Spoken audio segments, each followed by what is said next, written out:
Bonjour, j'espère que vous allez bien. Alors nous continuons par une question qui est également une question transversale.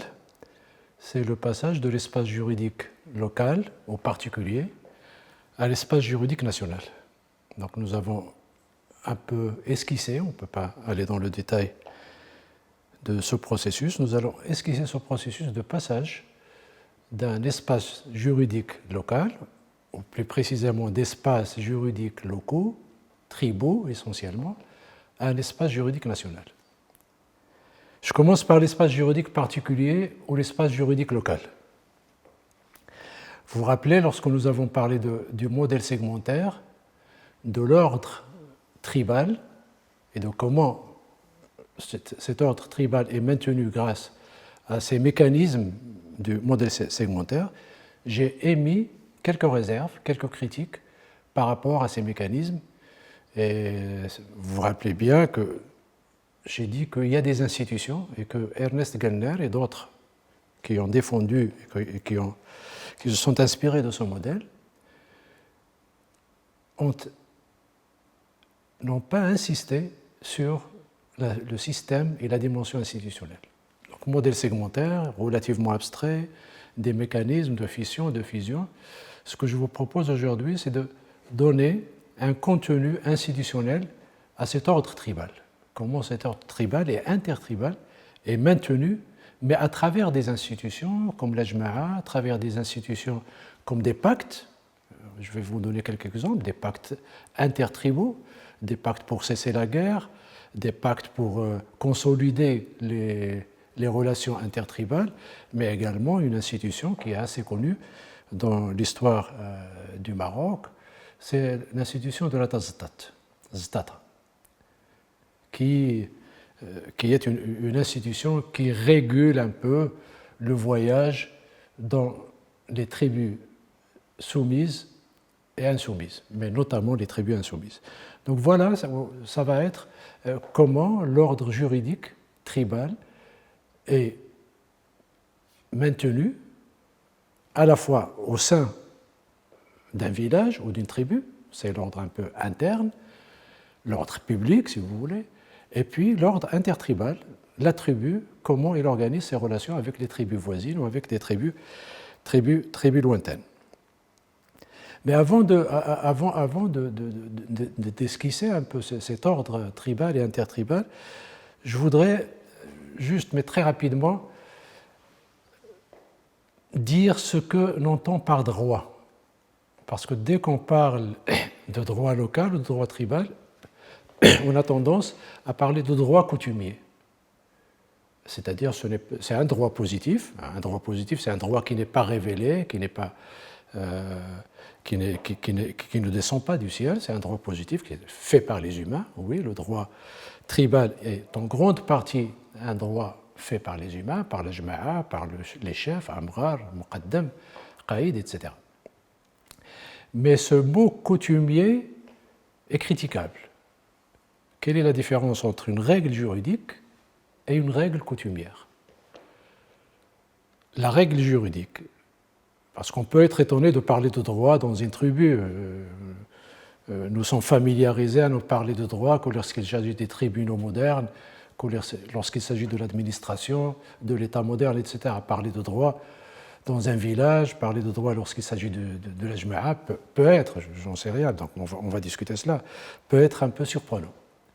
Alors droit, tout simplement, une règle de droit, c'est une règle qui a la chance d'être imposée de façon institutionnelle, formelle et organisée. Il a la chance d'être imposée par la contrainte de façon organisée. C'est une règle qui a une garantie extérieure, comme dit Max Weber.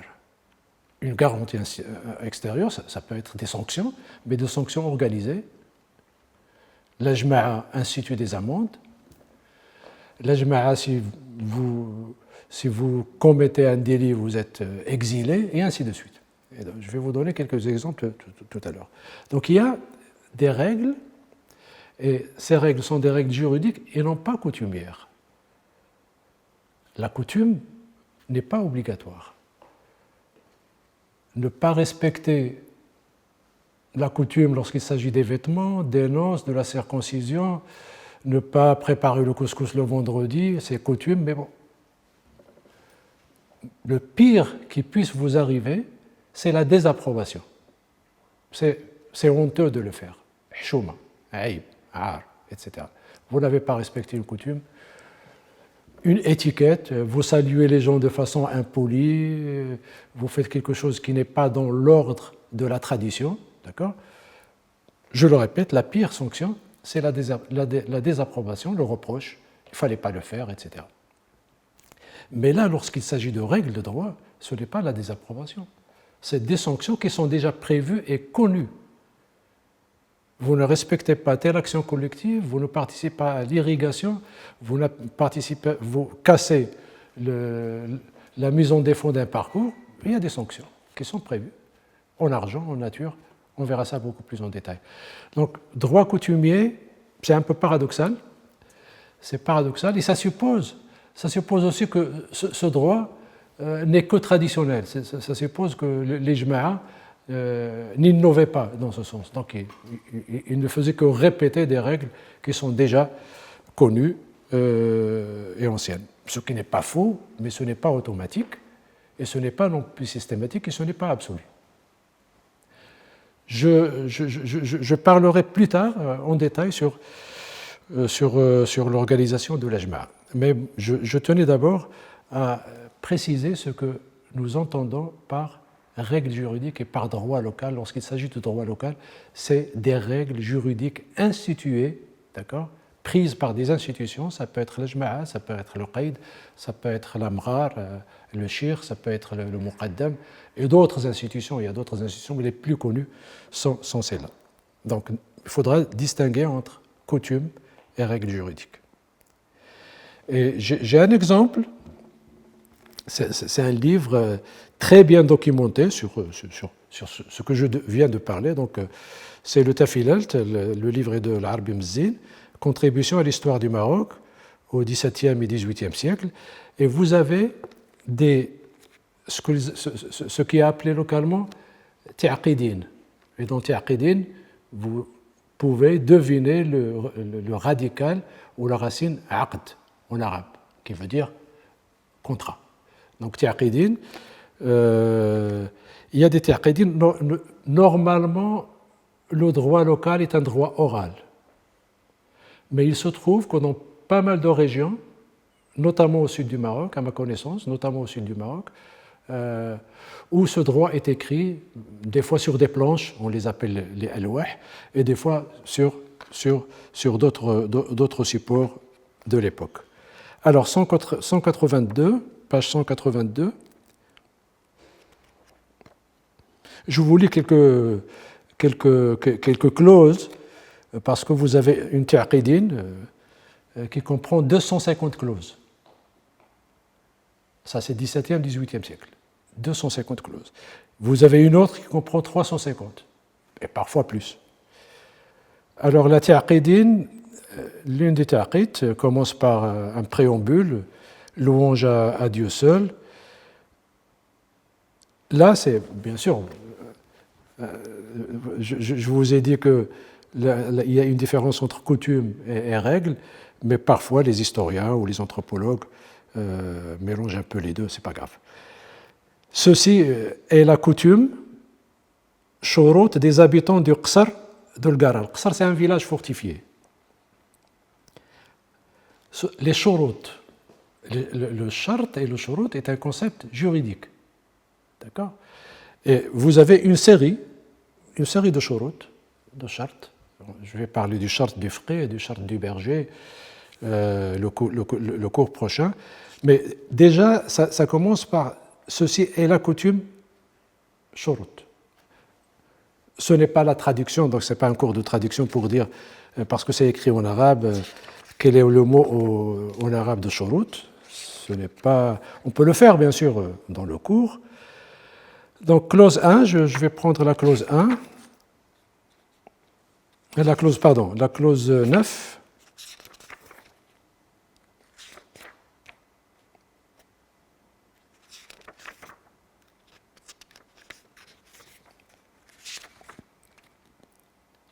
Si un individu est soupçonné, si un individu soupçonne un autre de l'avoir volé, le soupçonné doit fournir 10 co-jureurs pour prêter serment sur Moulay Sherif sans délai et le Seih, etc., etc. Donc voilà, déjà, il y a un vol. Il n'y a qu'un soupçon de vol. Je soupçonne que mon voisin m'a volé. Qu'est-ce qu'il faut faire? Il doit fournir 10 co-jureurs, Hallafa ou Imgellan en berbère, et vous verrez que le serment va être accompli dans un sanctuaire de Moulay Sherif. Vous avez, on parlera de ça en détail, quiconque trahit l'Uqsar doit verser un quintar et quitter le pays. Qu'est-ce que c'est que trahison, etc. Ça, le texte ne le dit pas. Donc vous avez déjà, il doit quitter le pays. L'exil, c'est une sanction. Et ainsi de suite. Donc ce n'est pas la peine d'aller 32, de donner d'autres exemples. Il y a même sur l'homosexualité, sur l'adultère, etc., etc. 32. Et je termine par ça. Quiconque souille toute ruelle, zqaq, de Qsar, est passible d'une amende de 1 mitqal. L'amende est un mitqal également pour quiconque souille les fandaq, à l'exception de la fosse, hufra, etc. Et là, vous avez 250 clauses de ce type et dans une autre, 350 clauses. Tout cela se fait en marge de l'État. Tout cela se fait dans le cadre d'un village fortifié. C'est la jma'a de ce village qui institue ce genre de clauses. Donc il ne s'agit pas uniquement de mécanismes de fission, de fusion, et le danger qui va venir de l'extérieur, etc. C'est trop abstrait. Les gens travaillent, se mettent d'accord, délibèrent pour instituer un droit local qui permet un certain vivre ensemble.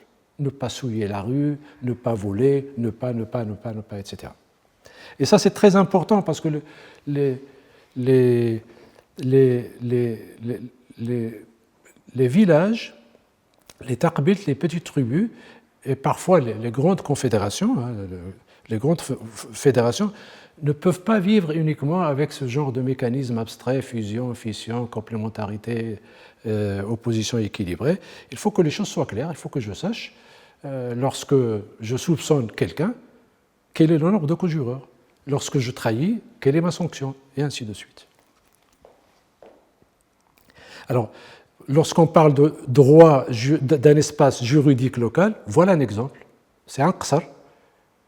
Un qsar, c'est une centaine, 200 foyers, quelque chose comme ça, au XVIIIe siècle, XVIIe siècle, avec la démographie qui était relativement très modeste. On peut imaginer des qsars à 50 foyers, 100 foyers, etc. Bien. Alors, la jma'a s'occupe du droit de l'ordre local. Alors la jma'a, il faudra dire deux ou trois choses sur la jma'a. C'est long parce que c'est une institution très riche. Dans le cours, on reviendra, nous allons vous donner quelques textes, quelques extraits de textes décrivant la jma'a et sa composition, etc. Mais deux choses ou trois choses importantes pour décrire la jma'a. La première des choses, c'est qu'il n'est pas indépendante, ce n'est pas une institution indépendante du groupe dont elle émane. Ce n'est pas comme par la suite, il y aura par exemple une commune, les élus de la commune rurale, d'une part, d'accord, et puis la commune rurale. Et c'est une institution qui peut changer, il n'y a pas de lien entre la communauté et l'institution. Là, c'est les membres de la communauté, c'est les chefs de foyer de la communauté qui composent la jma'a. La composition de la jma'a dans l'histoire est assez variée. Elle peut être composée uniquement des propriétaires, de terre. Il était proposé, lorsque la tribu était une structure militaire, il était uniquement proposé par ceux qui ont la capacité de porter les armes. Récemment, dans mes études sur la Jama'a, j'ai découvert que seuls les chefs de famille dont le père est décédé peuvent intégrer la Jama'a et peuvent assister à la Jama'a. Donc il y a plusieurs règles. Mais les étrangers sont exclus, les jeunes sont exclus, les femmes sont exclues, les forgerons, les haratin, etc., tous les groupes minorisés sont exclus. Composition, retenez tout simplement qu'il n'y a pas un hiatus, il n'y a pas un gap, il n'y a pas un fossé entre l'institution et la communauté. Vous faites disparaître la communauté, l'institution n'existe pas, et cette institution n'existe que par la communauté. Ça, c'est très important, et on verra les changements que la colonisation va faire subir à la Jama'a, dans ce sens. Deuxième aspect, ou troisième aspect, c'est qu'elle est informelle. Si vous êtes dans un village, vous ne pouvez même pas soupçonner qu'il s'agit d'une Jama'a. C'est des gens comme ça, à côté d'une mosquée, ou lorsqu'on termine une fête, on se réunit, bien sûr, à l'avance, on le sait, et puis on discute d'une question de l'heure. Il n'y a pas un agenda, ce n'est pas la commune rurale, on va se réunir chaque samedi ou chaque dimanche, de façon régulière en tout cas. Donc chaque fois il y a un problème, il y a réunion. C'est ça le caractère informel, il n'y a pas de procédure, il faut qu'il y ait un quota, etc., ou un quorum, etc. Donc informel, autonome, il n'y a pas d'autonomie, il n'y a pas de distinction entre l'institution et la communauté. Et la Jama'a produit le droit. La Jama'a, c'est une institution qui produit le droit. Nous avons vu un exemple de la Jama'a d'Uqsar, mais par la suite, je vais donner pas mal d'exemples concernant le charte du talab, concernant l'organisation des canaux d'irrigation, concernant l'agdal, la mise en défense, etc. Ça va être dans le cours sur le processus ou la dynamique des droits locaux. Il faudra également insister sur le fait que c'est une institution polyfonctionnelle, comme toute ou la majorité des institutions traditionnelles. Il n'y avait pas de spécialisation. Les villages, les tribus ne sont pas arrivés à une masse critique qui permet une division relativement dense, une spécialisation dans les institutions. Vous avez une centaine de foyers, vous ne pouvez pas créer plusieurs institutions. Donc la Jama'a s'occupe un peu de toutes les fonctions. Elle est polyfonctionnelle. Elle peut s'occuper de ce que maintenant on appelle le droit privé, elle peut s'occuper de ce qu'on maintenant on appelle le droit public, elle peut s'occuper de ce qu'on peut appeler maintenant le droit avec l'extérieur, et ainsi de suite. Donc polyfonctionnel, toutes les questions qui se posent et qui sont en rapport avec l'ordre public, pas avec l'héritage, mais lorsqu'il y a un conflit sur l'héritage, bien sûr ils interviennent, mais ce n'est pas à la Jama'a de dire tu as le 5e ou le 6e ou le 7e. S'il y a un conflit, ils essaient un peu de concilier les gens qui sont impliqués dans ce conflit. Donc voilà, il y a d'abord la Jama'a, il s'occupe un peu de la quotidienneté, de tout ce qui est quotidien, du village, mais également lorsque les 3 villages ou les 4 villages forment une taqbilt, une petite tribu, là il y a une Jama'a qui est moins régulière, hein, qui peuvent se réunir 2 fois, 3 fois, ça dépend de la densité des relations entre ces tribus. Donc voilà pour l'ordre, très rapidement, pour l'ordre public, l'ordre interne du village et de la tribu. Jama'a, mais bon, j'aurais pu donner des exemples des grands qaïds ou des amrar, mais là, vous aurez des textes, il y aura quelques activités que nous allons choisir ensemble autour d'autres institutions que l'Ajma'. Je passe au rapport, aux relations intertribales, au droit intertribal. Donc vous avez vu que l'Ajma', il s'occupe des relations entre les chefs de foyer. D'accord ? Voisinage, mobilisation pour les canaux d'irrigation, et ainsi de suite.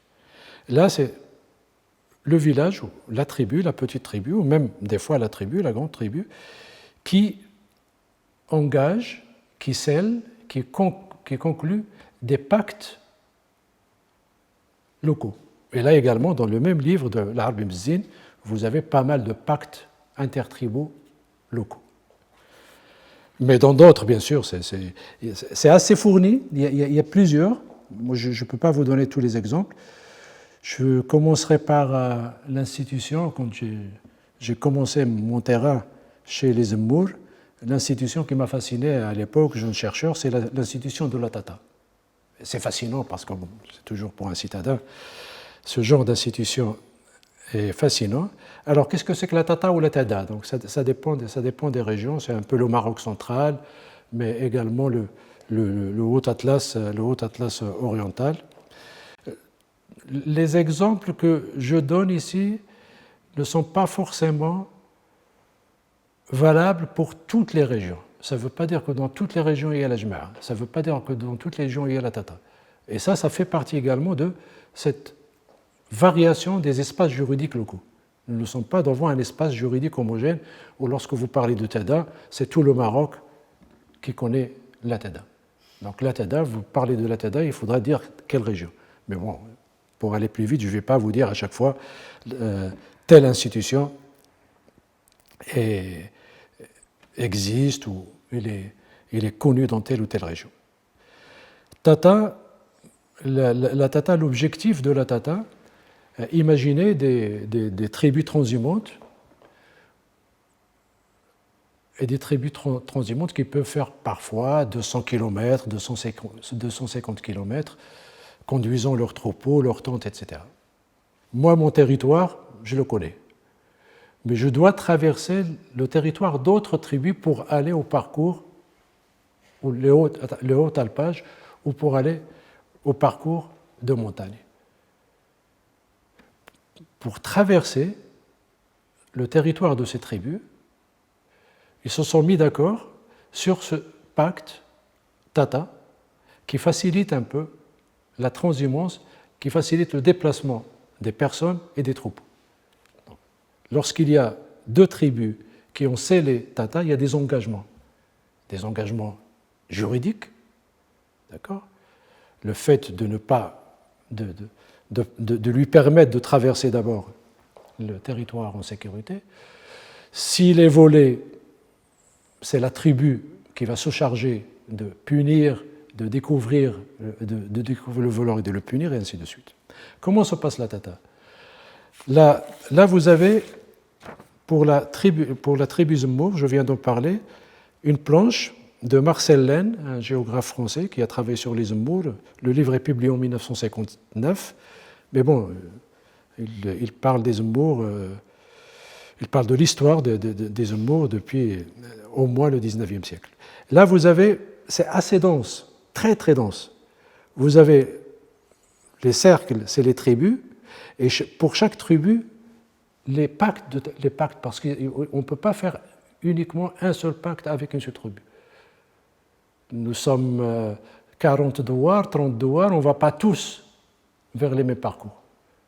Et donc, la même tribu est obligée de voir avec les tribus qui sont dans la Ma'moura, dans la forêt Ma'moura, les tribus qui sont du côté de Zayan, la montagne, etc. Et donc, vous avez, qui est assez impressionnant, c'est comme, je ne sais pas, c'est un réseau aérien, ou un réseau de bus, ou un réseau de transport commun, si vous voulez. Donc, pour chaque tribu, donc nous allons vous montrer de façon plus détaillée la carte. Et donc, La Tata, c'est un pacte de tribus qui l'engage, et il y a un cérémonial. Les membres des deux tribus se réunissent, et puis bon, ils mangent bien sûr un repas sacré, du couscous, du couscous avec du lait, avec des dattes, auprès d'un sanctuaire ou d'un espace sacré. Et chacun, vous avez un pacte entre les tribus, mais un pacte entre les individus qui appartiennent à ces tribus. Donc on prend la chaussure, le belra, la babouche de pied droit, et on constitue un tas de babouches de la tribu A, un tas de babouches de la tribu B, et les deux représentants tirent au hasard une babouche. Et les deux propriétaires de babouches sont liés par Tata. Toute la tribu est liée par Tata, mais on connaît l'individu qui peut être son partenaire, et au cas où il y a un vol ou quelque chose, c'est lui le garant. Il le connaît personnellement, donc il va s'adresser à lui pour lui dire, bon voilà, j'étais volé, j'étais agressé, j'étais insulté, etc., peu importe. Et donc, ce type de pacte également se fait en marge du Makhzen. L'ordre intertribal, comment nous allons assurer, nous, dans un espace Makhzen ou dans un espace Siba, peu importe, parce que même dans un espace soumis, le Makhzen n'a pas la capacité militaire, n'a pas la capacité humaine de régler ce genre de là. Les Emmour, Khmisat et Tifelt, c'est à 60 km, 70 km de Rabat. Donc vous avez ce type de pacte, d'accord. On peut multiplier les exemples, je vais donner 2 ou 3, 4 exemples, mais c'est un pacte qui organise de façon juridique, parce qu'il y a des sanctions juridiques qui sont prévues. Mais il y a également, bien sûr, dans ce genre de droit, qui n'est pas encore désenchanté, qui est enchanté, il y a des sanctions, on va dire, surnaturelles, entre guillemets, des sanctions mystiques, etc. Donc on raconte des légendes, et ces sanctions ne sont pas, ils viennent de Dieu, ou ils viennent de nulle part. C'est une voleuse qui tombe malade, etc. L'essentiel de ces illustrations, c'est de vous dire tout simplement qu'il y a des institutions qui s'occupent, des institutions locales, des institutions juridiques, d'accord. Ils ne sont pas juridiques, je l'ai dit tout à l'heure, parce que c'est polyfonctionnel, la Tata n'est pas une institution juridique au sens propre du mot, mais il a une dimension juridique.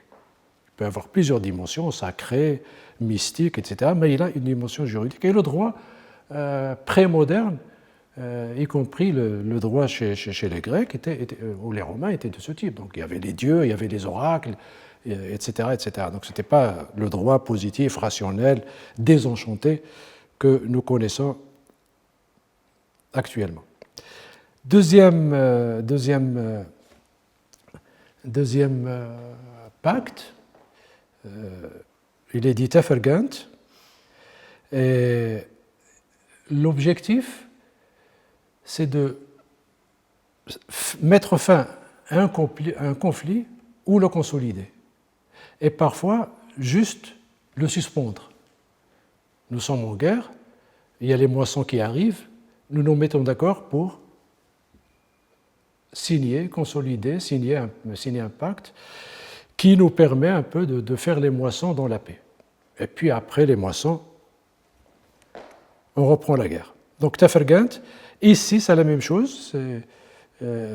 Ici c'est important parce que dans Tefergent il y a le mot afrag.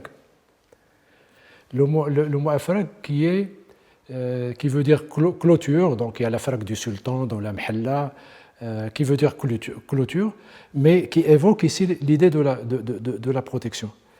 Et donc, vous avez pas uniquement la fin du conflit de consolidation, mais également l'idée de protection. Et l'idée de protection, c'est qu'une tribu peut protéger une autre tribu ou peut protéger un sous-groupe de la tribu. Alors, Tafergant, son objectif, c'est mettre fin à un conflit, consolider, même s'il n'y a pas de conflit, consolider les relations intertribales. Il n'y a pas de conflit, mais on peut conclure la Tafergant comme pour la Tata, pour consolider et donner un sens plus profond et plus consacré à ces relations. Il y a ici un mot berbère également qui veut dire porter, en berbère, ou en amazigh qui veut dire porter. Et là également, c'est mettre fin à la guerre ou la suspendre. Et là, le rituel est assez symbolique, parce que comme pour la Tata, il y a deux personnes, deux représentants des deux tribus, qui est appelé Amassay, qui vient également de Amassay ici, et qui est traduit en dérija par Rfad, et qui est traduit en arabe, dans les textes en arabe, par Humala, ceux qui portent également. Donc vous avez les deux qui échangent, c'est symbolique, qui échangent leur burnos, salam. Et puis ils s'engagent à cesser le conflit, à cesser la guerre. Et la guerre ne peut reprendre que si les deux porteurs de burnos échangent de nouveau l'islam. Donc il n'y a pas la guerre de façon désordonnée, il n'y a pas, etc. Dans ce cas, en tout cas, hein. Dans d'autres cas, c'est autre chose. Mais dans ce cas-là, donc voilà, lorsqu'on cesse la trêve, lorsque on veut reprendre la guerre, il faudrait que les deux tribus le sachent. Tata, Tafergant, ici, il y a d'autres pactes de protection, donc ce n'est pas des pactes intertribaux, mais des pactes de protection, Teissa, en berbère, qui est traduit par Raya, hein, l'équivalent un peu de Anaya en Algérie. Donc les pactes de protection, c'est vous êtes faible, vous ne portez pas les armes, et puis il y a une tribu qui vous protège. Donc vous avez une sorte de contrat, une sorte de protection. Les saints étaient protégés de cette façon, les saints qui ne portaient pas des armes. Donc il y avait telle tribu va protéger tel zawiya, va protéger tel descendant, mais c'est également les haratin, mais également les étrangers et les forgerons et d'autres, moyennant bien sûr des indemnités en nature et en argent. Donc tous ces pactes intertribaux de protection et d'autres sont la résultante de la faible capacité du makhzen à protéger un espace politique local.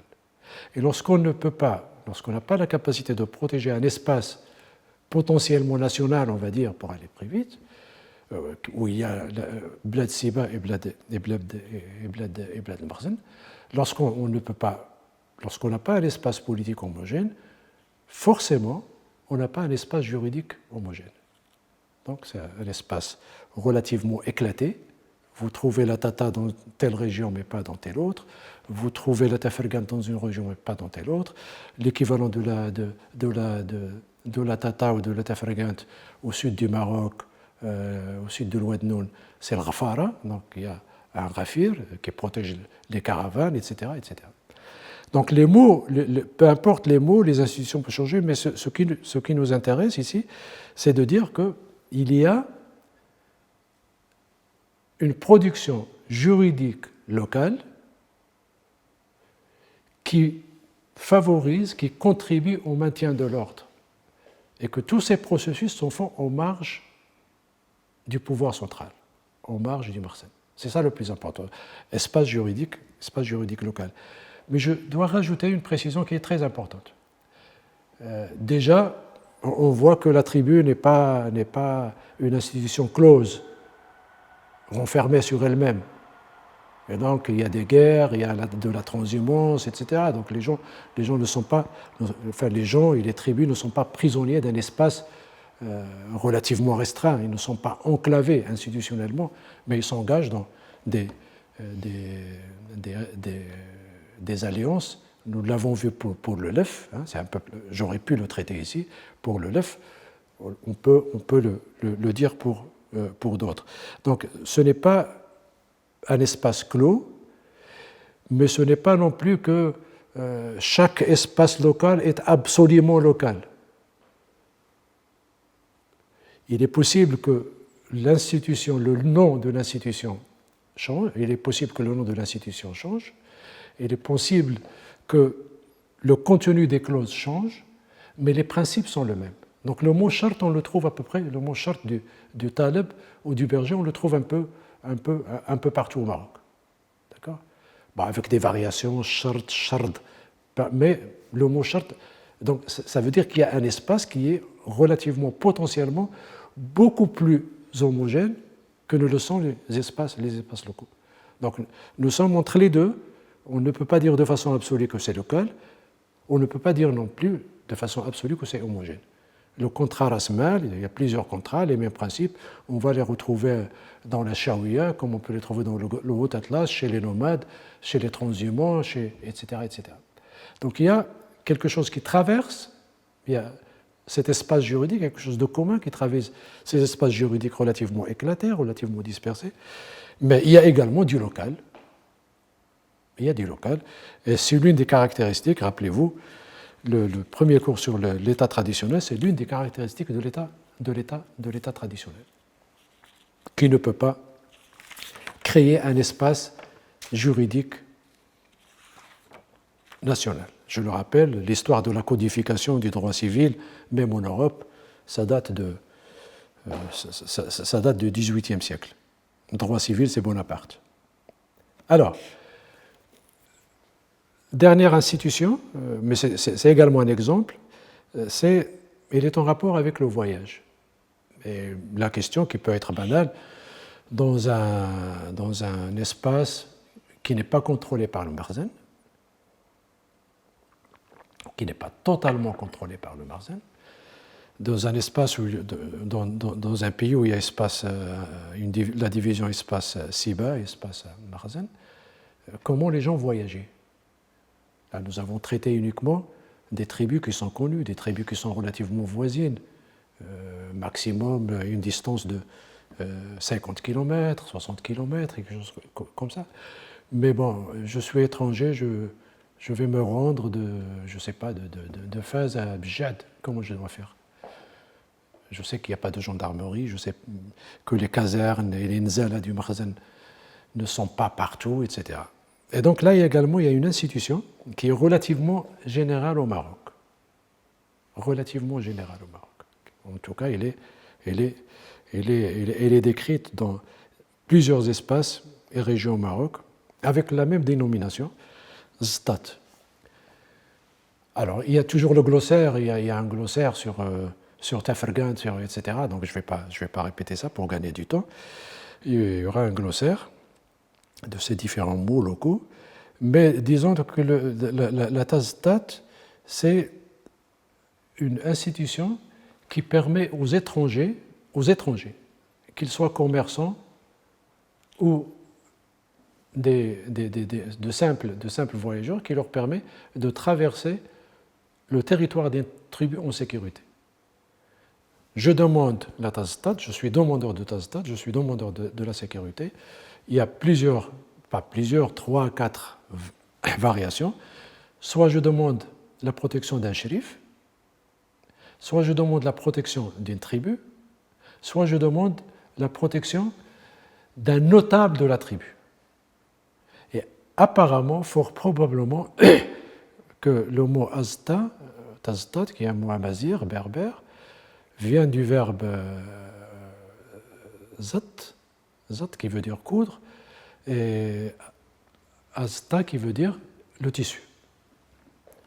Donc fort probablement que le notable ne se déplaçait pas avec les voyageurs, mais qui lui donnait quelque chose de symbolique, un tissu symbolique, qui ne peut être donné que par ce notable. Donc on reconnaît, lorsque ce tissu est porté par tel voyageur, qu'il doit circuler en paix.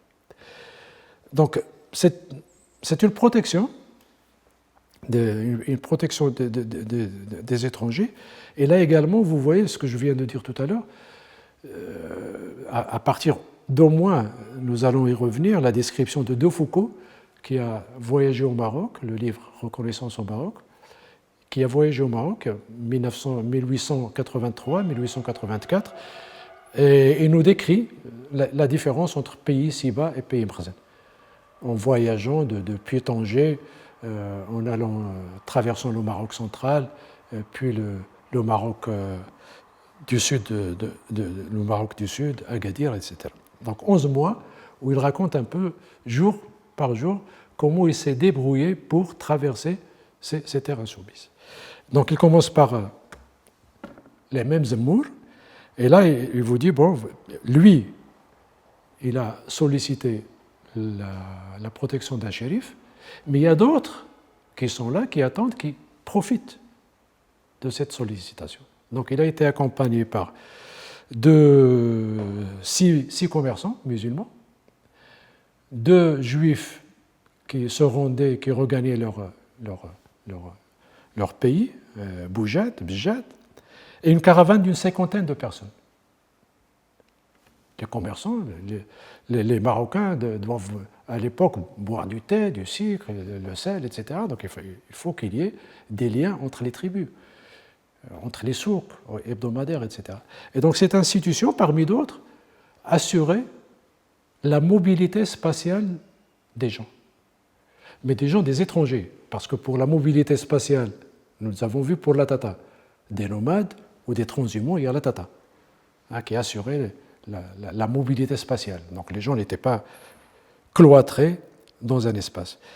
Donc ce que j'ai dit tout à l'heure, là vous avez, ce n'est pas une mosaïque de tribus comme dans une certaine littérature coloniale, pas toute la littérature coloniale, mais dans une certaine littérature coloniale, le Maroc c'est une mosaïque de tribus. À travers plusieurs exemples, nous voyons qu'il y a quand même des liens, qu'il y a des juifs qui viennent de Fès et qui se rendent à Boujad, qu'il y a des caravanes qui se déplacent, etc. Les descriptions pour le sud du Maroc, pour le nord, sont assez nombreuses. Donc, espace juridique local et un espace également, on va dire, qui n'est pas clos, un espace qui n'est pas cloisonné, un espace qui n'est pas tribal, fermé. Donc voilà pour ce moment, j'essaie de vous donner une photo. Normalement, c'est des processus relativement complexes. Mais voilà la photo de ce qu'était l'espace, une photo avec une photo floue avec beaucoup de zones d'ombre, de ce qu'était l'espace juridique pré-colonial, avant la colonisation. Voilà les caractéristiques de ces espaces. Voilà, donc je vous remercie et à très bientôt.